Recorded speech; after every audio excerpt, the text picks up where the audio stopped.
بعض اوقات بلکہ عموماً ہمیں مجبوراً سود دینا پڑتا ہے. مثلا اگر انسٹالمنٹس پہ کوئی چیز خریدی جائے یا بینک سے لون لیا جائے تو اس میں جتنی رقم ہوتی ہے اس سے کہیں زیادہ واپس کرنی پڑتی ہے. اسی طرح کریڈٹ کارڈ پر خریدی گئی چیزوں پر ایکسٹرا پیسے دینے پڑتے ہیں. کیا یہ دینے والے کے لیے بھی حرام ہے اور دینے والے پر بھی گناہ ہے؟ سچی بات یہ ہے کہ بالاقساط لین دین پر بڑی تفصیلی بحثیں ماضی قریب میں ہوتی رہی ہیں. ہندوستان میں بھی بعض فقہا کا اس پر سیمینار ہوا تھا، سعودی عرب میں بھی ہوا، کئی مقامات پر ہوا.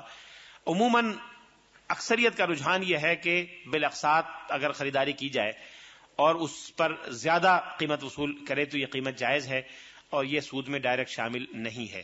اس کی وجہ یہ ہے کہ یہ جو اضافہ ہے یہ دراصل جو اوریجنل کاروبار ہے، جو اوریجنل جو ڈیلنگ ہے یا اوریجنل جو ٹرانزیکشن ہے، یہ اسی کے اگینسٹ میں ہے، اسی کا ایک حصہ ہے اور یہ بعد میں وقت کے مقابلے میں کوئی نیا اضافہ نہیں ہے، اس لیے اس کی اجازت ہے. مثال کے طور پہ میں کاروبار کرتا ہوں کہ جی یہ گھڑی آپ مارکیٹ میں جائیں تو آپ کو مثلا 200 روپے ملے. میں کہوں جی میں تو قسطوں میں بیچتا ہوں، گلاس مارکیٹ میں 20 روپے کا ملتا ہے، میں 25 کا دیتا ہوں، یہ 200 کی ملتی ہے، میں 250 کا دے رہا ہوں، فلاں چیز اتنے کی، فلاں اتنے کی، اور آپ مجھے 5 روپے 10 روپے ماہوار ادا کریں اور ادا کر دیں. تو یہ اگر لین دین ہو، یہ کاروبار ہو تو میجورٹی کا خیال ہے کہ یہ جائز ہے. لیکن اگر اس میں یہ ہو کہ اگر آپ نقد خریدیں تو 100 روپے اور ادھار خریدیں تو 200 روپے اور آپ اس کا تعین کیے بغیر لے جائیں اور بعد میں جا کے طے کریں، پہلے نقد پہ لے لیں، بعد میں نقد نہ دے سکیں ادھار میں کنورٹ کریں، اس وقت اضافہ ہوگا تو یہ سود ہوگا.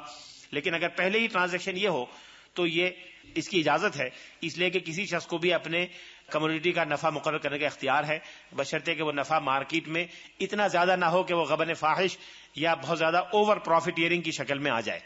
چونکہ نفع رکھنے کا اختیار ہے اور اگر وہ شخص پہلے سے بتا رہا ہے کہ یہ چیز اصل میں اتنے کی ہے، میں اتنا نفع رکھ کے دے رہا ہوں اور میں 1 سال میں قیمت وصول کروں گا، تو یہ جائز ہے. اس لیے موجودہ حالات میں بالاقساط کوئی چیز خریداری اگر کر رہے ہوں، مکان ہو، گاڑی ہو، کوئی اور چیز ہو، اور بالاقساط لین دین میں اس کی قیمت زیادہ بھی ہو تو یہ جائز ہی سمجھا جائے گا اور اس میں قباحت نہیں ہوگی. کم از کم فتویٰ کی روح سے اس کی اجازت ہے، چاہے تقویٰ کی روح سے کوئی عمل نہ کرنا چاہے تو اس کو اختیار ہے. کریڈٹ کارڈ کا معاملہ یہ ہے کہ کریڈٹ کارڈ کی جتنی شکلیں ہیں اس میں سے بعض ربا کے دائرے میں آتی ہیں، بعض ربا کے دائرے میں نہیں آتی. اگر کریڈٹ کارڈ کی جو فیس آپ کو ادا کرنی پڑتی ہے یا رقم ادا کرنی پڑتی ہے اس کا تعلق وقت سے ہے تو وہ ربا ہے، اور اگر اس کا تعلق وقت سے نہیں ہے تو وہ ربا نہیں ہے. مثال کے طور پہ آپ ایک بینک ہیں اور میں نے کریڈٹ کارڈ آپ سے لے لیا اور یہ کہا کہ اس کریڈٹ کارڈ پر میں 10,000 روپے تک کی پرچیز کر سکتا ہوں اور یہ 10,000 روپے کی پرچیز میں آپ کو 10,000 روپے میں آپ کو ادا کر دوں گا اور آپ اس پر مجھ سے 100 روپے 500 روپے 1,000 روپے فیس آپ مجھ سے لیں گی. تو یہ گویا ایک سروس چارج ہے، ایک سروس آپ نے مجھے پرووائڈ کی ہے. دنیا میں ہر جگہ بغیر رقم کے میں آپ کے بہاف پر خریداری کر سکتا ہوں. یہ خدمت ہے، اس کے لیے دفتر آپ کو قائم کرنے پڑیں گے، ادارے بنانے پڑیں گے، سارا کاروبار کرنا پڑے گا. تو یہ سروس چارج میں آپ کو دے سکتا ہوں، اس سروس چارج کی اجازت ہے. اور سروس چارج جو بینک بھی وصول کرتے ہیں اس کی اسلامی نظریاتی کونسل نے، ہمارے یہاں شریعت کورٹ نے، سعودی عرب میں، ایران میں، مصر میں، ہر جگہ اس میں کوئی اب اختلاف نہیں کہ سروس چارج اگر اپنی شرائط کے مطابق ہو تو وہ جائز ہے، اس میں کوئی قباحت نہیں ہے. تو اگر کریڈٹ کارڈ پر صرف سروس چارج بینک وصول کر رہے ہیں اس میں تو کوئی قباحت نہیں ہے. لیکن اگر اس کا تعلق اس کو لنک کر دیا ہے زمانے سے کہ 10,000 روپے کی پرچیز میں نے کر لی، اگر آپ 1 سال میں ادا کریں گے تو اس پر 10% آپ کو دینا پڑے گا، 2 سال میں کریں گے تو 20% دینا پڑے گا، 3 سال میں کریں گے تو 25%. یہ تو سود ہے بالکل، اس لیے کہ اس کا تعلق اس مدت سے ہے جس کے اگینسٹ میں کوئی چیز نہیں ہے. سروس چارج اگر تھا تو سروس چارج تو ایک ٹرانزیکشن تھا، اس کا سروس چارج 1 سال میں ادا کریں تو بھی اتنا ہی ہے، 10 سال میں ادا کریں تو بھی اتنا ہی ہے. جو بھی سروس بینک نے پرووائڈ کی وہ تو ایک ہی مرتبہ پرووائڈ کی نا، اس کا جو بھی چارج ہے وہ 5 روپے 10 روپے 50 روپے وہ ایک وقت میں جو ہوا وہی واجب الادا ہوگا، 5 سال کے بعد بھی اور 2 سال کے بعد بھی اور 3 سال کے بعد بھی. اس لیے اس کو اگر ٹائم سے لنک کیا ہے تو وہ ربا ہے، اور ٹائم سے لنک نہیں کیا، محض سروس سے لنک کیا ہے تو وہ جائز ہے. چھوٹی سروس کی چھوٹی قیمت ہوگی، بڑی سروس کی بڑی قیمت ہوگی، یہ جائز ہے. لیکن جب تک متعلقہ بینک کے نظام کو معلوم کر کے چیک نہ کریں اس وقت تک کوئی عمومی بات کہنا کہ جی سروس کارڈ کی ہر قسم جائز ہے یہ مشکل ہے. آپ چیک کر لیں کہ اس کی شکل کیا ہے اور نظام کیا ہے. بعض بینکوں میں اس کا لنکیج وقت کے ساتھ نہیں ہے، بعض بینکوں میں وقت کے ساتھ ہے. اگر وقت کے ساتھ ہے تو جائز نہیں ہے اور وقت کے ساتھ نہیں ہے تو جائز ہے. قریبی رشتہ دار کا معلوم ہے کہ ان کا کوئی کاروبار نہیں، صرف بینک میں پیسے رکھوا کے وہی رقم گھر کے استعمال میں خرچ کر رہے ہیں، تو ان کا کھانا کس حد تک جائز ہوگا یا آپس میں لین دین کرنا کیسا ہوگا، کیونکہ آمدنی کا کوئی اور ذریعہ آج کل نہیں. بھائی تقویٰ کی روح سے تو مناسب نہیں ہے، جائز نہیں ہے. اور آپ اوائڈ کر سکیں تو اوائڈ کریں، لیکن اس کی وجہ سے خاندان میں کوئی جھگڑے نہ پیدا کریں. کل آپ کہیں گے جی ان سے صاف کہ جی آپ بینک میں کرتے ہیں، آپ کے گھر نہیں آتے، کہیں جی عجیب مولوانے پیدا ہو گئی ہیں، ہمارے گھر میں فساد ڈال رہے ہیں. تو ویسے اوائڈ کریں، یعنی بلا وجہ ان کو یعنی اوفینڈ کرنے کی ضرورت نہیں، کسی کو اوفینڈ نہ کریں اور کسی کو یہ جتائیں نہ کہ تمہاری آمدنی حرام کی ہے. اوائڈ کر سکیں تو اوائڈ کریں، اور اگر ان کی آمدنی ملی جلی ہے اس میں گنجائش ہے، اور یہ امید رکھیں کہ آپ کو جو انہوں نے سرو کیا ہے وہ جائز آمدنی سے کیا ہے. ملی جلی آمدنی ہے تو الگ الگ تو نہیں ہے کہ یہ نوٹ جائز کا ہے اور یہ نوٹ ناجائز کا ہے. تو یہ سمجھ لیں کہ جو آپ کو سرو کیا ہے وہ جائز سے کیا ہے، جو خود کر رہے ہیں وہ ناجائز سے کر رہے ہیں. جو ہاؤس بلڈنگ کے قرض لیں اگر اس پر قرض پر سود دینا ہو تو کیا اس قرض کو جو سود کے ساتھ گھر بنایا جا سکتا ہے یا نہیں؟ بھائی ہاؤس بلڈنگ والے جو سود لے رہے ہیں وہ تو سود ہی ہے، اور سودی کاروبار جائز نہیں ہے. بس میں اتنا ہی جواب دے سکتا ہوں، اس سے زیادہ جواب دینا دشوار ہے. اگر سرپرست سود والا مال حاصل کر رہا ہے، اس کو اپنی اولاد پر خرچ کر رہا ہے تو اولاد کو معلوم نہ ہو تو گناہ نہیں ہوگا، معلوم ہو تو ان کو توجہ دلاتے رہیں کہ یہ جائز نہیں ہے.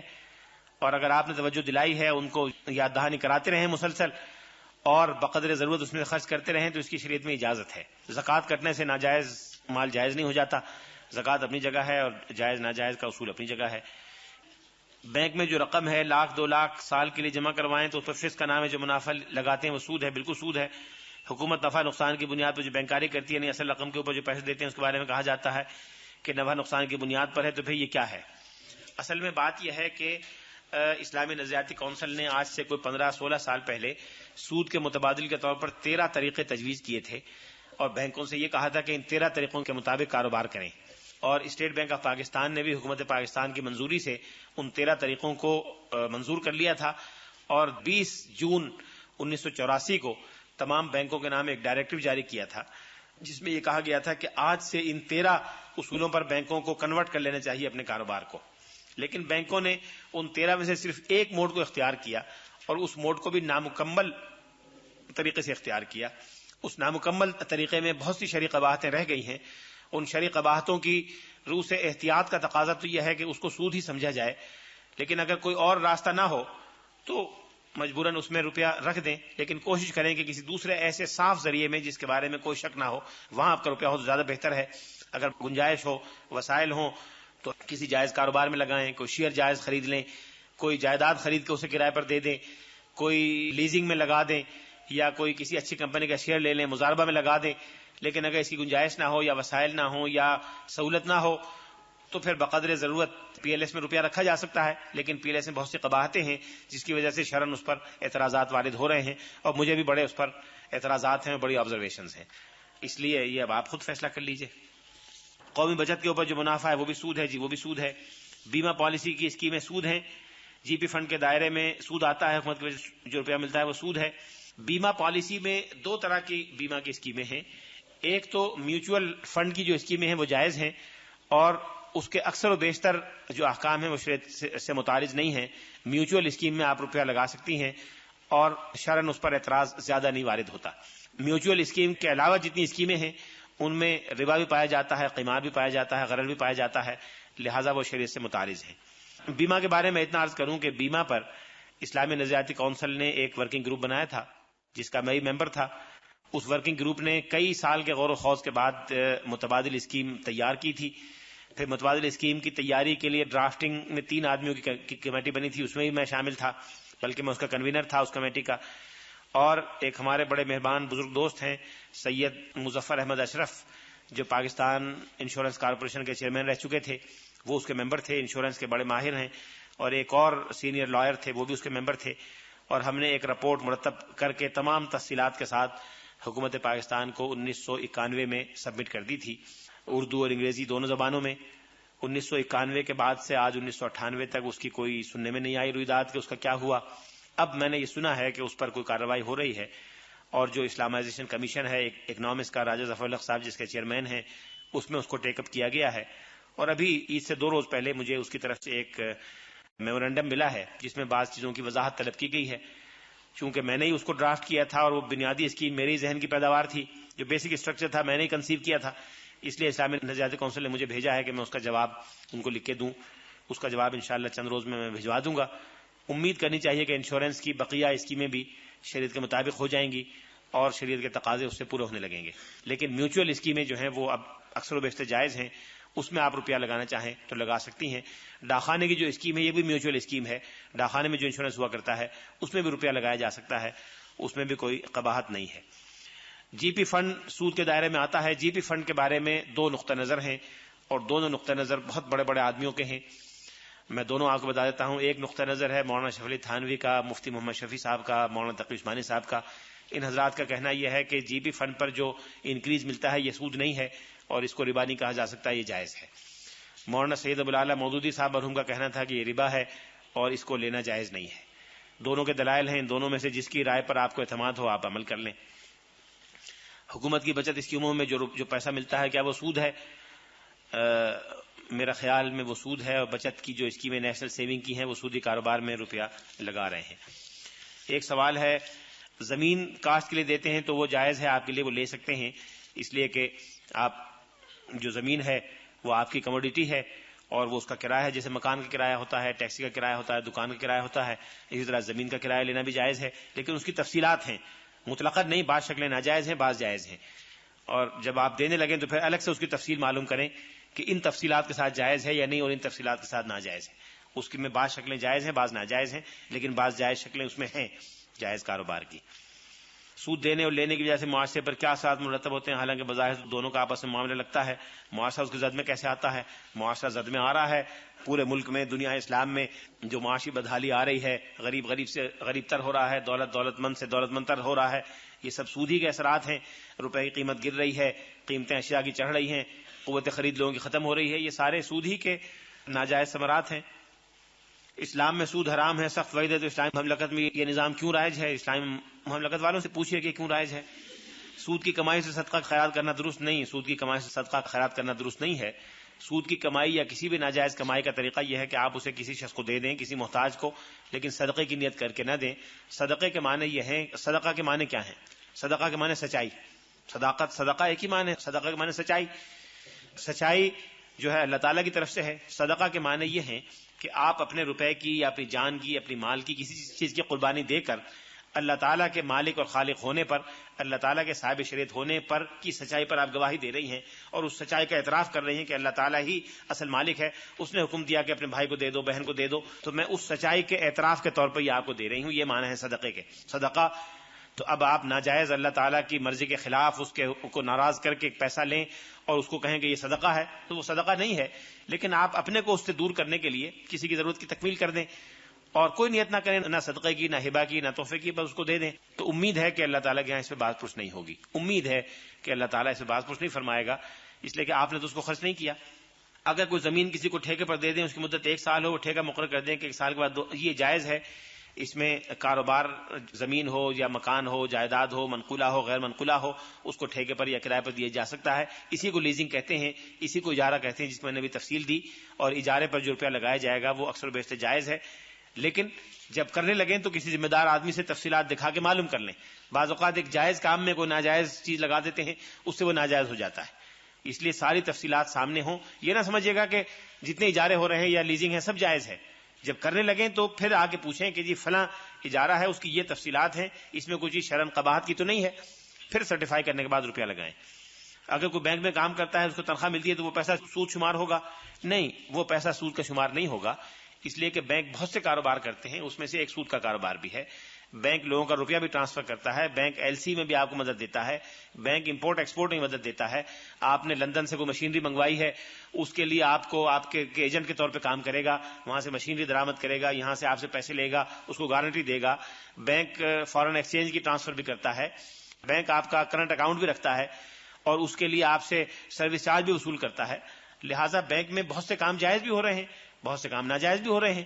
تو اس لیے بینک کی نوکری ایز سچ ناجائز نہیں ہے, لیکن بینک میں نوکری کرنے والوں کو یہ چاہیے کہ وہ ایسے ڈیسک یا ایسے شعبے میں کام کریں جہاں ڈائریکٹ سودی لین دین کا کام نہ ہوتا ہو. اور اگر کوئی شخص پھنس گیا ہے تو اس کو کوشش کرنی چاہیے کہ وہ کسی متبادل شعبے میں چلا جائے یا کسی متبادل جگہ کاروبار کر لے, اور جب تک کاروبار نہ ملے اللہ تعالیٰ سے استغفار کرے. یعنی اس وقت جذبے میں آ کے آپ کسی کو کہیں کہ نوکری چھوڑ دو, بعد میں پریشان ہو اور بعد میں شریعت کو بھی گالیاں دے, مجھے بھی گالیاں دے, مجھے دے دے تو کوئی قباحت نہیں, لیکن اللہ کی شریعت کے بارے میں بدگمانی کرے تو یہ زیادہ خطرناک ہے بنسبت اس کے کہ ایک شخص توبہ کرتا رہے اور کوشش کرے کہ کسی ایسے شعبے میں چلا جائے جہاں کاروبار جائز ہو, تو وہ زیادہ بہتر طریقہ ہے. حدیث میں آیا ہے کہ ان ھذا الدین یسر، ہمارا یہ دین آسان ہے، فاوغلوا فیہ برفق، جب اس میں داخل ہو تو آسانی سے داخل ہو، ولن یشاد الدین احدا الا غلبہ، اور کوئی شخص جب دین کے معاملے میں سختی اختیار کرے گا تو وہ اس سے مغلوب ہو جائے گا۔ فإن المنبت لا ارضا قطع ولا ظہرا ابقى، بڑی زبردست بات ہے، جو شخص سواری کو تیز دوڑاتا ہے وہ سواری بھی ضائع کر دیتا ہے، گھوڑے پر جا رہے ہیں، تیز دوڑایا، تھک کے مر گیا تو نہ سفر پورا ہوا نہ سواری باقی رہی۔ آہستہ آہستہ چلیں، سفر بھی کٹے گا، سواری بھی زندہ رہے گی۔ تو لہٰذا جب دین پر عمل کریں تو آہستہ آہستہ کریں، پہلے یہ دیکھیں کہ کیا چیز آپ کے لیے قابل عمل ہے، کیا قابل عمل نہیں ہے۔ بعض اوقات وقتی دینی جذبے سے آدمی ایسا بڑا فیصلہ کر لیتا ہے جو بعد میں اس کو نبھانا مشکل ہو جاتا ہے اور دین سے، شریعت سے بدگمان ہو جاتا ہے، اور ایسے الفاظ زبان سے نکلتے ہیں جو اللہ تعالیٰ پتہ نہیں معاف فرمائے کہ نہ فرمائے۔ اس لیے بہتر یہ ہے کہ اپنی ہمت اور اس کے مطابق آہستہ آہستہ چلیں۔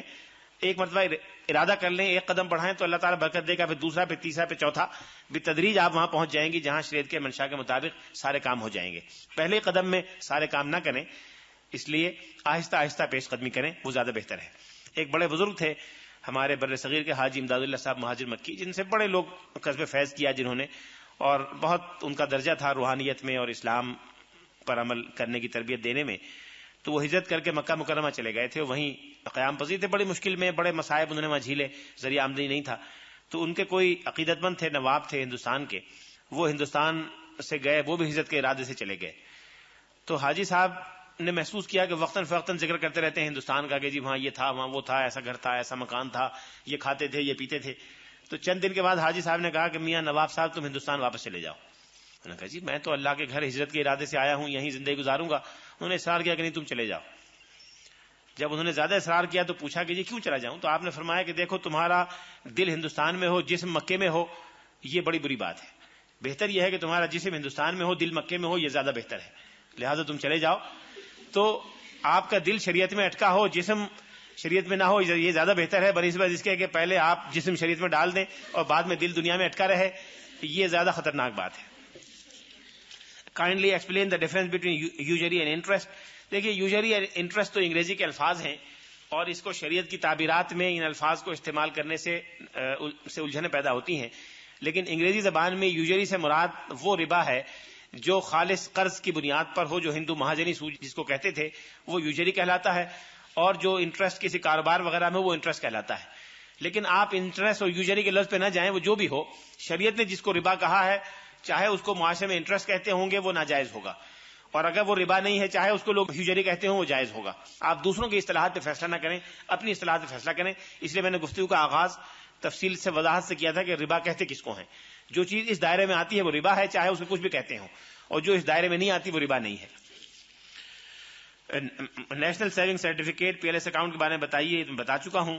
بیوہ عورتیں اور ریٹائرڈ پرسن جن کو کاروبار کا تجربہ نہیں، اپنی ساری زندگی کی جمع پونجی ڈپازٹ کروا سکتا ہے کہ نہیں؟ اس کا بھی جواب آ چکا ہے کہ آپ کسی جائز کاروبار میں کروائیں، مضاربہ کے شیئرز لے لیں، کسی اچھی جائز کمپنی کے شیئرز لے لیں۔ لسٹڈ کمپنیز بہت سی ہیں، حکومت کی بھی ہیں، پرائیویٹ بھی ہیں، کپڑے کے کارخانے ہیں بے شمار، ان کے شیئر لسٹ ہوتے ہیں۔ سیمنٹ کی فیکٹریاں ہیں، ان کے شیئر لسٹ ہوتے ہیں۔ سیمنٹ کی فیکٹری میں تو کوئی ناجائز بات نہیں ہے، سیمنٹ بناتے ہیں، بیچتے ہیں، اس کے شیئر مارکیٹ میں چلتے ہیں۔ کپڑے کے کارخانے میں کوئی کام ناجائز نہیں، کپڑا بنتا ہے، بکتا ہے، جائز چیز ہے۔ اس طرح سے اور بہت سارے کاروبار ہیں، کئی کنسٹرکشن کمپنیاں ہیں، نیشنل کنسٹرکشن کمپنی بڑی بڑی عمارتیں بناتی ہے، حکومت بنواتی ہے، اس سے ٹھیکہ وصول کرتے ہیں، بیچ دیتے ہیں، اس میں کوئی چیز ناجائز نہیں ہے۔ کوئی انڈیویجول ناجائز کاروبار کرتا ہو تو اس کا ذاتی ناجائز کاروبار ہے، کمپنی کے کاروبار میں تو کوئی ناجائز بات نہیں ہے۔ اس طرح سے آپ یہ شیئر لے لیں۔ سود پر اللہ تعالیٰ نے لعنت فرمائی ہے۔ ان دی لائٹ آف دی حدیث what is prescribed for a person who took loan and gave interest, the person is no longer giving interest and has asked for Allah's forgiveness۔ دیکھیے اللہ تعالیٰ تو ہر گناہ کو معاف فرماتا ہے۔ اللہ تعالیٰ کی ذات سے امید ہے کہ جب اس سے کسی غلطی کی معافی مانگے تو اللہ تعالیٰ اس کو معاف کرے گا، اس نے وعدہ فرمایا ہے کہ معاف کرے گا۔ لیکن معافی کی شرط یہ ہے کہ اگر وہ ربا کی رقم اس وقت کوئی موجود ہے تو اس کو پہلے اپنے سے دور کریں، اس کے بعد معافی مانگیں۔ جو خرچ ہو گئی وہ ہو گئی، اللہ تعالیٰ معاف کر دے گا انشاءاللہ۔ خود قرآن پاک میں وعدہ فرمایا کہ جو چلا گیا وہ چلا گیا، مزہ ما مزہ، لیکن آئندہ کے لیے توبہ کریں۔ سود کے بارے میں پوچھنا تھا کہ ہمارے ملک کا بینکوں کا نظام سود پر چل رہا ہے، ایک اسلامی ملک ہے، بینکوں میں جو لوگوں کا روپیہ ہے اس میں سود شامل ہوتا ہے۔ بینک کا میں جواب دے چکا ہوں کہ بینکوں کا سارا روپیہ سودی نہیں ہے، بعض روپیہ اس میں جائز ہے، بعض ناجائز ہے۔ تو اس لیے اگر کسی کے پاس بینک کی آمدنی ہے تو اس کو آپ آؤٹ رائٹ ناجائز نہ کہیں، اور اس میں سے کچھ حصہ جائز ہے، کچھ ناجائز ہے۔ تو آپ یہ سمجھیں کہ جو حصہ آپ کے عزیز کے پاس آیا ہے وہ جائز ہی ہوگا. The hadith that says that there will be a time that the world will be overwhelmed by riba system, is this an excuse for using financial system? Are we just as accountable in this day and age where riba is a part of all business transactions than the salaf before us? What can an individual do to stay away from the evils of riba? یقیناً یہ وہ زمانہ ہے جس کے بارے میں حضور نے فرمایا تھا کہ ایک زمانہ ایسا آئے گا کہ ربا بہت عام ہو جائے گا، یہاں تک کہ جو لوگ ربا سے بچنا چاہیں گے ان کو بھی ربا کا غبار اتنا معاشرے میں پھیلا ہوگا کہ ربا کے غبار سے وہ نہیں بچ سکیں گے. تو ربا کا غبار تو ہر جگہ ہے، اس سے کوئی نہیں بچ سکتا، لیکن اللہ تعالیٰ سے توبہ کرنی چاہیے کہ اس کا جو غبار ہمیں پہنچ رہا ہے ہمارے ارادے اور عزم کے بغیر، اللہ تعالیٰ ہمیں اس سے معاف فرمائے، اس سے محفوظ رکھے. انڈیویجول یہی کر سکتا ہے، زیادہ کچھ نہیں کر سکتا. باقی کوشش ہمارے اختیار میں ہے، کوشش کرنی چاہیے. اللہ تعالیٰ کوشش کا بھی صلہ دیتا ہے. اگر کسی نے اپنا پیسہ کسی کاروبار میں لگایا ہے، مثلا کچھ لوگوں نے مل کر گیس اسٹیشن لگایا ہے، وہاں سے ہمیں خاص اماؤنٹ ملتی ہے، ہاں وہ بالکل جائز ہے، چاہے آپ اس پہ وقت دیں یا نہ دیں.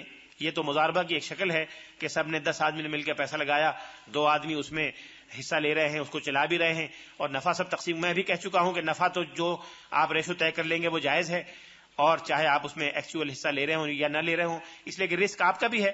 اگر سروس اسٹیشن فیل ہو گیا تو پھر آپ کا پیسہ بھی ضائع ہوا اور اس کی محنت ضائع ہوئی. اس میں کوئی قباحت نہیں، جائز ہے، یہ سود میں نہیں آتا. لیکن اصل رقم کی گارنٹی یا شورٹی نہیں ہونی چاہیے. اگر اصل رقم کی گارنٹی ہے تو وہ جائز نہیں ہے. اگر اصل رقم کی گارنٹی ہو گئی ہے تو وہ سود میں آ جائے گا. آج کل جیسا کہ بزنس کا طریقہ عام ہے کہ کسی پارٹی کو رقم دیتے ہیں، وہ رقم دینے والے کو ہر مہینے خاص اماؤنٹ کی رقم دیتے ہیں. ہر مہینے خاص رقم دینے یا نہ دینے سے دار و مدار نہیں ہے، بلکہ دار و مدار اس بات پر ہے کہ جو رقم دی گئی ہے اس کا تعلق کیا کسی وقت کے ساتھ ریلیٹڈ ہے یا آپ کے کسی کموڈیٹی یا اس کے مقابلے میں ہے. آپ اس تعریف کی روشنی میں دیکھ لیں، اگر اس تعریف پہ یہ آتا ہے تو ربا ہے، اگر نہیں آتا تو نہیں ربا. بعض اوقات ایسا ہوتا ہے کہ سہولت کی خاطر، ایڈمنسٹریٹو کنوینئنس کی خاطر، فرض کیجیے 100 آدمی نے مل کے کاروبار کیا اور 3 آدمی بزنس کر رہے ہیں، اور یہ طے ہوا ہے کہ ہم آپ کو ہر مہینے 5000 روپے ماہوار دیتے رہیں گے، سال کے اخیر پہ حساب کر لیں گے. اگر آپ کو زیادہ مل گیا تو آپ کو اگلے سال ایڈجسٹ کر دیں گے، اور نہیں ملا بچ گیا تو آپ کو دے دیں گے. اس میں کوئی یہ تو انتظامی ایڈمنسٹریٹو چیز ہے، اس میں سالانہ یا ماہوار 1000 روپے 5000 روپے ملنے میں اس سے کوئی فرق نہیں پڑتا، بشرطے کہ کاروبار ادروائز شریعت کے مطابق ہو. اگر یہ ہوا کہ سال کے ختم پہ اتنا نقصان ہوا ہے اور آپ کو رقم زیادہ چلی گئی، ہم اگلے سال اس کو ایڈجسٹ کر دیں گے، یہ جائز ہے.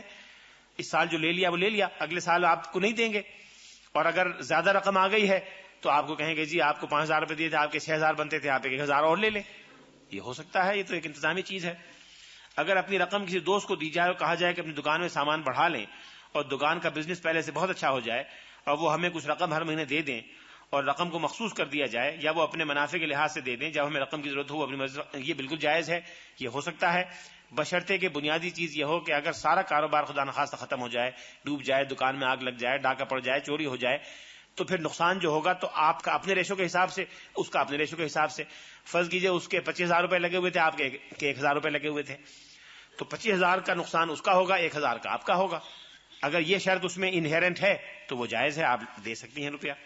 ایک عام شخص لون کے بغیر بزنس نہیں کر سکتا، بینک سے قرضہ سود کی شرائط پہ ملے گا، تو اس کا اس سسٹم کا سبسٹیٹیوٹ کیا ہوگا؟ آپ فی الحال جو فیصل اسلامک بینک ہے وہاں سے قرض لے لیں یا البرکہ بینک سے قرض لے لیں.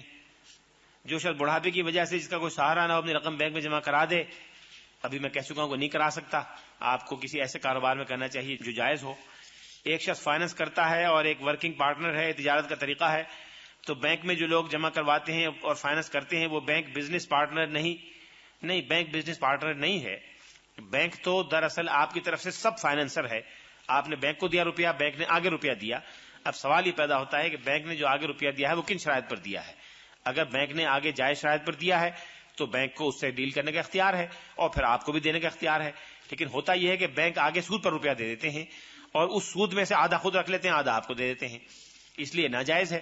لیکن اگر بینک آگے انویسٹ کر رہے ہوں کسی کاروبار میں، سیمنٹ فیکٹری میں، کپڑے کی فیکٹری میں، اسلحے کی، موٹر کی، سوزوکی میں، کہیں میں، ہوائی جہازوں کے کارخانے میں، کسی چیز میں کر رہے ہوں اور اس کے منافع سے اپنا روپیہ لے رہے ہوں، وہ اپنا روپیہ آپ کو بھی دے سکتے ہیں. تو جو بینک ایسا کر رہے ہیں وہ جائز ہے، جو نہیں کر رہے وہ جائز نہیں ہے. اسلام کہتا ہے کہ پیسے کو سرکولیشن میں رہنا چاہیے. تو اس طرح بینک بزنس کرتا ہے، مختلف نوعیت کے پروجیکٹ پر کام ہوتا ہے اور یہ کام ملک کے فائدے کے لیے ہوتے ہیں۔ دیکھیے فائدہ تو ہر چیز میں ہو رہا ہے، امریکہ کو بھی فائدہ ہو رہا ہے، سوئٹزرلینڈ کو بھی ہو رہا ہے، لوگ یہاں سے دولت لوٹ لوٹ کے لے جا رہے ہیں، تو سوئٹزرلینڈ کا کیا فائدہ نہیں ہو رہا؟ تو اس فائدے سے کیا وہ چیز ناجائز ہو جائے گی؟ چوری کرنے والے کو بھی فائدہ ہو رہا ہے، شراب بنانے والے کو بھی فائدہ ہو رہا ہے، بدکاری کے اڈے چلانے والوں کو بھی فائدہ ہو رہا ہے۔ تو محض معاشی فائدے سے تو کوئی چیز جائز نہیں ہوتی، فائدہ ہو شریعت کی حدود کے مطابق ہو، شریعت کے احکام کے مطابق ہو تو وہ جائز ہوگا، شریعت کے احکام کے مطابق نہیں ہوگا تو فائدہ نہیں ہوگا۔ یہ تو کوئی بنیاد نہ ہوئی کہ چونکہ فائدہ ہو رہا ہے لہذا جائز ہے۔ فائدہ تو جوئے میں، سٹے میں، ربا میں، کاروبار میں، دھوکے میں، ہر چیز میں ہو رہا ہے۔ ایسٹ انڈیا کمپنی نے سارا فائدہ کیا ہندوستان کو لوٹ کے، تو کیا وہ سارا جائز ہو جائے گا؟ پروویڈنٹ فنڈ کا میں کہہ چکا ہوں کہ ہمارے بہت بڑے ذمہ دار فقہا مولانا مفتی محمد شفیع صاحب، مولانا تقی عثمانی صاحب، مولانا اشرف علی تھانوی صاحب، ان کے خیال میں یہ سود نہیں ہے، اور ایک اور بڑے ذمہ دار اور بڑے بالغ نظر مفکر مولانا سید ولی مودودی کا کہنا تھا کہ یہ سود ہے۔ ان دونوں میں سے جس کی رائے کو آپ پسند کریں اس پہ عمل کر لیں۔ مضاربہ کمپنیز میں سود کا عمل دخل نہیں ہے، انشاءاللہ مضاربہ کمپنی میں آپ کاروبار کر لیں تو وہ جائز ہے، کر سکتے ہیں۔ فارن کرنسی میں روپیہ آپ رکھ دیں اور اس پر فارن کرنسی کو لے کے آپ کرنٹ اکاؤنٹ میں رکھ دیں تو یہ جائز ہے، اس میں کوئی قباحت نہیں ہے، اس لیے کہ فارن کرنسی کرنٹ اکاؤنٹ ہے، اس پہ کوئی انکریز آپ نہ لیں، لیکن روپے کی ڈیویلویشن کی وجہ سے آپ کی قیمت بڑھتی جائے گی اور انہیرنٹ قیمت بڑھ جائے تو اس میں شرعاً کوئی قباحت نہیں ہے، وہ آپ کر سکتے ہیں۔ ایک انسان جو اپنے بچوں کا پیٹ کاٹ کر رقم جمع کرتا ہے، گھر میں رکھتا ہے تو سال میں زکات بھی دیتا ہے، کچھ عرصے بعد رقم ختم ہو جائے گی، لیکن اگر اس رقم سے کاروبار کی صلاحیت نہیں رکھتا جسمانی یا ذہنی طور پر تو وہ کیا کرے؟ اگر بینک میں رکھتا ہے تو سود ملتا ہے، اس کا حل کیا ہوگا؟ اس کا حل یہی ہے کہ جتنے جائز کاروبار ہیں اس میں لگائیں۔ جو لوگ انشورنس کرواتے ہیں، انشورنس میں اگر وہ میوچل انشورنس ہے تو جائز ہے، اور میوچل انشورنس نہیں ہے تو جائز نہیں ہے۔ اگر 100 روپیہ قرض لیا ہے سود پر اور 120 واپس کرنے ہیں تو کیا دینے والا یعنی قرض 120 کرنے گنہگار ہوگا؟ بالکل گنہگار ہوگا، اس لیے کہ یہ سود ہے۔ لکی ڈراز اور پرائز بانڈز وغیرہ کسی زمرے میں آتے ہیں، میری ذاتی رائے میں یہ دونوں سود ہیں۔ بینک کے سودی کاروبار کی ذمہ داری اسلامی حکومت پر آتی ہے، واقعی اسلامی حکومت پر آتی ہے، اور جو لوگ اس کے تحفظ کے ذمہ دار ہیں وہ گنہگار ہیں اللہ کی نظر میں۔ NSC national saving certificate, national saving certificate کا جتنا میں نے سنا ہے وہ تو ناجائز ہے اور اس میں سودی کاروبار ہی ہوتا ہے، لیکن وہاں اس لیے لوگ روپیہ دیتے ہیں کہ بہت زیادہ ریٹرن دیتے ہیں، وہ غالباً 20-22% کے قریب ہوتا ہے۔ اور یہ میں آپ کو بتاؤں کہ یہ NSC جو ہے یہ ملک کے تجارت اور سیاست اور معاشیات کے لیے تباہ کن ہے، نقصان دہ ہے انتہائی۔ حکومتیں یہ کرتی ہیں کہ انہیں اس سے بحث ہوتی ہے کہ ہمارے 5 سال اچھے گزر جائیں، باقی ملک کا تباہ ہو یا جو بھی ہو، ہمیں 5 سال جو مدت ملی ہے ٹھیک ٹھاک گزر جائے، کسی کو شکایت نہ ہو۔ تو لوگوں سے عامت الناس سے قرضہ لے کر ان وعدہ کر لیتے ہیں کہ جی آپ کو 20% دیں گے، اب روپیہ لے کے اپنا اس وقت کا کاروبار ٹھیک چلا لو، 5 سال نکالو، اس کے بعد آنے والا بھگتے گا، 20% کہاں سے دے گا نہیں دے گا وہ جانے، اس کا معاملہ جانے۔ اس کے بعد وہ آتا ہے، وہ مزید وہ 25% کے نام سے قرض لے لیتے ہیں کہ 25% دیں گے، وہ اپنا قرضہ پورا کر لیتے ہیں، اس میں سے 22% یہ دیا، 3% بچا، اپنا وقت نکالا، اس طرح سے ہو رہا ہے۔ آپ جائزہ لیں، اس کی تاریخ دیکھیں تو نیشنل سیونگ سرٹیفکیٹ پہ پہلے 14 تھا، پھر 15 ہوا، پھر 16 ہوا، بڑھتا جاتا ہے، اور وہ اس لیے بڑھتا ہے کہ اپنا ٹائم پاس کرتے ہیں۔ جو وزیر خزانہ ہوتا ہے کہتے ہیں جی ہم کیوں درد سر لیں، قرضہ لو، وقت نکالو، مکاؤ اور وقت اپنا پاس کرو۔ یہ ہے یمحق اللہ الربا والصدقات۔ ایک معنی ظاہری ہو سکتے ہیں کہ ہم دیکھتے ہیں کہ سودی کاروبار دن بدن بڑھ رہا ہے، سود بڑھتا چلا جاتا ہے، سود کی آمدنی سے بہت سے گھر چل رہے ہیں، لیکن اللہ تعالیٰ جس کو منتھلی انکم اسکیم کا نام دیا جاتا ہے، پھر ہم کیسے کہہ سکتے ہیں کہ اللہ تعالیٰ سود کو مٹا دیتے ہیں؟ اصل میں اس کے جو 2 مفہوم آپ نے خود ہی بیان کیے ہیں، اخلاقی وغیرہ، اس پہ میں نہیں جاتا کہ قیامت اور اللہ تعالیٰ کی بارگاہ میں، لیکن خالص دنیاوی معاملات میں سودی کاروبار کی بنیاد پر جو بظاہر انکریز ملتا ہے، وہ انکریز دراصل ایک چھوٹے طبقے کا ہوتا ہے، پورے معاشرے کی دولت اس کے ہاتھ میں جمع ہو جاتی ہے، معاشرے کا بیشتر حصہ غریب سے غریب تر ہوتا چلا جاتا ہے، اور جب وہ چاہتے ہیں، جب ان کے مفاد میں ہوتا ہے، وہ اس کو ختم کر دیتے ہیں۔ آپ نے دیکھا کہ ہمارے یہاں پاکستانی ایک شخص نے بینک قائم کیا، پوری دنیا میں وہ چلا، اور اس بینک نے بڑے بڑے بینکوں سے ٹکر لینی شروع کی، اور دنیا اسلام میں ایک یہ لگا کہ جی معاشی طور پر جو انٹرنیشنل بینکنگ سسٹم ہے اس میں ایک مسلمان بھی آ گیا ہے۔ انہوں نے چند ہفتوں کے اندر اندر اس بینک کا بھٹا بٹھا دیا اور لوگوں کی رقمیں ڈوب گئیں۔ خود ہمارے جاننے والوں کے، ہمارے اپنے، انہوں نے بیرون ملک طویل عرصہ ملازمت کی، اور 25-30 لاکھ روپے کی رقم جو ساری سیونگ تھی اپنے بچوں کے لیے رکھی تھی وہ اسی میں تھی، وہ ساری کی ساری ڈوب گئی۔ بیچارے بہت پریشان ہوئے، ابھی تک پریشان ہیں، پوری رقم ان کو نہیں ملی، بہت تھوڑا حصہ اس کا ملا ہے۔ انڈونیشیا، ملائیشیا، جو ہمارے ایسٹرن فار ایسٹرن کے لوگ ہیں جو ایشین ٹائیگرز کہلاتے تھے، بڑی تیزی کے ساتھ جا رہے تھے. یہودیوں کو، عیسائیوں کو یہ قابل قبول نہیں تھا کہ مسلم ممالک اتنا تیزی سے آگے جائیں. انہوں نے ایسا جھٹکا دیا ہے کہ وہاں کی حالت بالکل تیزی سے کے ساتھ ڈاؤن جا رہی ہے. رنگٹ جو وہاں کا سکہ ہے ملیشیا کا، میں سن 90 میں ملیشیا گیا، پھر 91 میں گیا، پھر 92 میں گیا، 93 میں گیا، اور کئی بار جانے کا اتفاق ہوا. اس کا ایک اتنا اسٹیبل تھا کہ 10 روپے پاکستانی سے کچھ کم، 9 روپے 80 پیسے کا ایک رنگٹ ہوا کرتا تھا. اب 17 روپے کا رنگٹ ہو گیا ہے. تنخواہیں کم ہو گئی ہیں، بجٹ میں کرٹیل ہو گیا ہے، ٹیکس لگ گئے ہیں، اور اتنی تیزی کے ساتھ اکانومی ان کی ڈاؤن ہو رہی ہے اسی سودی نظام کی وجہ سے کہ وہ سارا نظام انٹرنیشنل بینکرز کے ساتھ اتنا لنک ہے کہ وہ جب چاہیں اس کو تباہ کر دیں. تو اس لیے یہ کہنا کہ سود کو اللہ تعالیٰ یعنی سود کی وجہ سے بڑھ رہا ہے، میرے خیال تو نہیں بڑھ رہا. ہمارے روز سامنے کی بات ہے کہ سودی کاروبار کے جو تباہ کن نتائج ہیں ہمارے سامنے آ رہے ہیں. When we take loans from the bank and pay interest, is that riba? Definitely it is riba. اگر کسی شخص کے پاس پیسے جمع ہوں گے جس سے وہ چاول جب سستے ہوں، ہارویسٹ کے وقت خریدنا چاہتا ہو، ایک دوست آ کر پیسے قرض مانگ لیتا ہے اس وعدے کے ساتھ چاول کی کٹائی ہوگی جب مقدار میں واپس کر دے گا. جب قرض لوٹانے کا وقت آیا تو دوست نے پیسے لوٹانے کے بجائے پیسے خود اپنے فائدے کے لیے آگے انویسٹ کر دیے، مثلا اسے چاول خرید لیے. یہ بتانے کے لیے جس شخص کے پیسے تھے کیا وہ اس انویسٹمنٹ کا حصہ دار ہو سکتا ہے؟ بالکل ہو سکتا ہے، بشرطے کہ وہ پہلے طے کرے کہ دونوں مل کے چاول خریدتے ہیں، آج خرید لیتے ہیں سستا چاول، اس کے بعد جب قیمت بڑھے گی تو ہم بیچ دیں گے. یعنی ہولڈنگ کی نیت سے نہیں، کسی احتکار کی نیت سے نہیں، بلکہ جیسے عام مارکیٹ میں آدمی خریدتا ہے اور مڈل مین اپنی محنت کا پیسہ اور اس کا نفع رکھنے کے بعد بیچ دیتا ہے، دونوں مل کے بیچیں اور جو نفع ہو دونوں برابر تقسیم کر لیں، تو اس میں کوئی قباحت نہیں ہے. لیکن اگر ایک شخص قرض لے اور قرض لینے کے بعد اس کی رقم محفوظ ہو اور وہ چاول خرید کے اس کی رقم واپس کرے تو اس کو انکریز لینے کا اختیار نہیں ہے. اس لیے کہ اگر وہ دونوں مل کر چاول خریدیں اور ہو سکتا ہے چاول کی قیمت نہ چڑھے، ہو سکتا ہے اتنا چاول ملک میں پیدا ہو جائے کہ اس کی قیمت گر جائے، تو پھر اس کا نقصان دونوں کو برداشت کرنا چاہیے. I run a business for which I have taken lease according to the leasing company. It is Muzaraba against air conditioning unit. What is the difference between leasing and loan? دیکھیے لیزنگ اور loan میں زمین آسمان کا فرق ہے.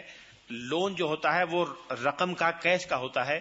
Leasing کسی commodity کی ہوتی ہے، کسی رقم کی نہیں ہوتی. شریعت میں دونوں میں فرق ہے. اچھا کہ آپ نے یاد دلایا، مجھے اصل گفتگو میں یہ بات کہنی چاہیے تھی. انگریزی میں دونوں کے لیے بورو کا لفظ استعمال ہوتا ہے. میں آپ سے یہ مانگ کے لے جاؤں تو آپ کہیں گے I have borrowed a watch from you، اور میں آپ سے 100 روپے لے جاؤں اس کے لیے بھی بورو کا لفظ استعمال ہوتا ہے. شریعت میں یہ دو الگ الگ چیزیں ہیں. ایک ہے عاریہ، ایک ہے قرض. قرض ہوتا ہے کسی کنزیومیبل چیز کا جو کنزیوم کی جا سکے. مثلا میں نے آپ سے چینی مانگ لی اس کام کے لیے کہ میں اس کو چائے میں استعمال کر لوں، یہ حلوہ بنا کے کھا لوں. رکھنے کے لیے، دیکھنے کے لیے تو استعمال نہیں ہوتی نا کہ میں، اور جب واپس کروں گا تو وہی چینی واپس نہیں کروں گا، ہو ہی نہیں سکتا. وہی چینی واپس کروں گا تو میں پاگل بیوقوف ہوں کہ وہ چینی لے کے رکھ لی، شکل دیکھی، اس کے بعد واپس کر دی. یہ تو نہیں ہوتا. وہ چینی تو خرچ ہو جائے گی، چلی جائے گی، اس کی جگہ ویسی ہی دوسری چینی میں آپ کو واپس کر دوں گا. یہ تو ہے کنزیومیبلس. اچھا، کچھ چیزیں ہیں جو یوز کرنے کے لیے ہوتی ہیں کہ آپ سے گلاس لے لیا، مہمان آ گئے گھر میں، بستر منگوا لیے، چادریں منگوا لی، اس چادر کو کھا نہیں جائیں گے، پھاڑ کے ختم نہیں کر دیں گے، جب مہمان استعمال کر لے گا آپ کو واپس کر دیں گے. وہی چادر ہوگی بے عینی، وہی گلاس ہوگا، وہی گھڑی ہوگی. ان دونوں میں شریعت نے فرق کیا ہے.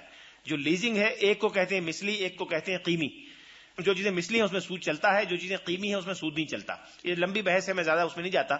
لیکن جو چیز کنزیومیبل ہے اس کی لیزنگ نہیں ہو سکتی، جو یوزیبل ہے اس کی لیزنگ ہو سکتی ہے. جو کنزیومیبل کی لیزنگ کرتا ہے وہ سود ہے. کنزیومیبل کا قرض ہوتا ہے، قرض پہ انکریز لینا جائز نہیں ہے. میں آپ سے چینی قرض لے لوں اور بعد میں کہوں کہ جی میں 1 من کے بجائے 2 من لوٹا دوں گا، تو یہ ربا ہے.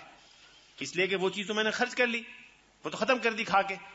اس میں کوئی، جیسے رضائی آپ سے منگوا لیں، رضائی میں تو کوئی انکریز نہیں ہوگا نا کہ رضائی میرے استعمال کرنے سے 1 فٹ بڑھ جائے گی یا اس کی روئی میں اضافہ ہو جائے گا، اور روئی میں اضافہ کر کے دوں گا تو وہ ربا ہو جائے گا. اس لیے وہ تو وہی رہے گی، وہ ربا نہیں ہے. اور اس کی لیزنگ بھی ہو سکتی ہے. آپ کہیں گے جی ہم 1 روپیہ روزانہ کے حساب سے لیں گے، رضائی لے جائیے، مہمان آئے ہیں 1 روپیہ روز ہوگا، وہ جائز ہے. اس لیے کہ وہ بیع نہیں، میں نے آپ کو واپس کر دی، اس کے مقابلے میں کموڈیٹی ہے متعین، وہ متعین کموڈیٹی اس کے مقابلے میں ہے. پھٹ گئی تو میں ذمہ دار ہوں گا، پھٹ گئی تو اس کے جو ویئر اینڈ ٹیئر ہوگا استعمال سے، اس کی آپ ذمہ دار ہیں. گھر میں اچانک خدا نخواستہ آگ لگ گئی تو پھر آپ ذمہ دار ہیں. ہم کہہ دیں گے جی ضائع ہو گئی. اس لیے چونکہ اس کا تاوان آپ کے ذمہ ہے، اس کے پیسے بھی آپ لے سکتی ہیں. لیکن جو کنزیومیبل چیز ہے، جو خرچ کر کے استعمال ہو گئی، ایک ہی مرتبہ یوز ہو سکتی ہے، اس کو قرض لیا جا سکتا ہے اور قرض کے مقابلے میں کوئی نفع نہیں ہو سکتا. پرائز بانڈ پر میری ذاتی رائے یہ ہے کہ جو انکریز ملتا ہے یہ ربا ہے، قمار بھی ہے اور ربا بھی ہے، اور اس میں دونوں قسم کی قباحتیں ہیں. قمار اسے کہتے ہیں کہ دو آدمی یکساں طور پر کلیم رکھتے ہوں کسی چیز کا اور اسی کی خاطر لوگوں نے اس میں حصہ لیا ہو اور پھر کسی ایک شخص کو اس کا بینیفٹ مل جائے، باقی لوگ محروم ہو جائیں، اس کو قمار کہتے ہیں. قمار کی دو قسمیں ہیں. یہ ہلکے درجے کا قمار یہ ہے. بڑے درجے کا قمار یہ ہے کہ دوسرے کی اصل رقم بھی ضائع ہو جائے اور ایک شخص کو مل جائے، سب مل کے 1-1 روپیہ ڈالیں اور پھرکی گھمائیں اور جس کا نام آ جائے وہ سارے پیسے لے کے چلا جائے، باقی لوگ محروم ہو جائیں. یہ تو قمار ہے، یہ تو اصلی قمار ہے، بالکل ناجائز ہے. لیکن یہ بات کہ سب لوگ 10-10 روپے دیں گے اور جس کے نام پہ پھرکی آگے رک جائے گی اس کو یہ گھڑی مل جائے گی اور باقی کو نہیں ملے گی، یہ جائز نہیں ہے. اس لیے کہ اگر وہ 10 روپے آپ کو واپس بھی کر دیا، وہ تو 10 روپے گئے آپ کے ضائع ہو گئے، اور 10 روپے کی جگہ پھنس گئے 100 آدمی سے 10-10 روپے لے لیے اور 1000 روپے جمع ہو گئے اور اس میں پھرکی لگا کے 200 روپے کی گھڑی دے دی تو وہ تو بڑا فائدے میں رہا. 800 روپے اس کو گھر بیٹھے مل گئے. گھڑی جا کے مارکیٹ میں بیچتا تو 200 روپے کی گھڑی پہ مشکل سے 20 روپے 25 روپے کا نفع لگتا، یہاں 800 روپے کا نفع ہے. تو اس لیے شریعت نے قمار بازی کو بھی جائز نہیں رکھا.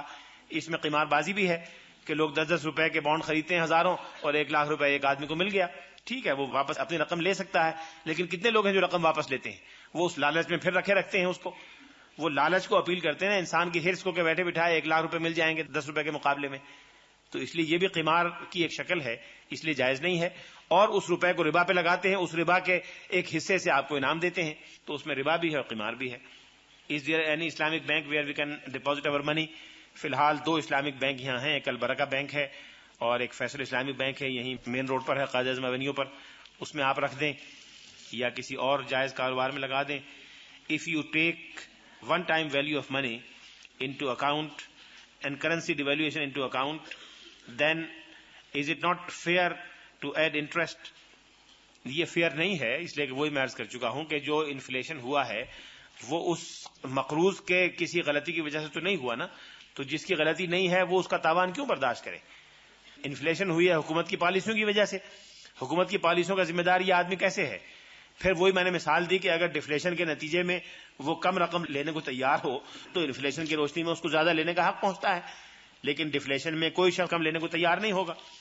Banks which claim that they deal in interest free investment schemes, that is the profit and loss sharing etc.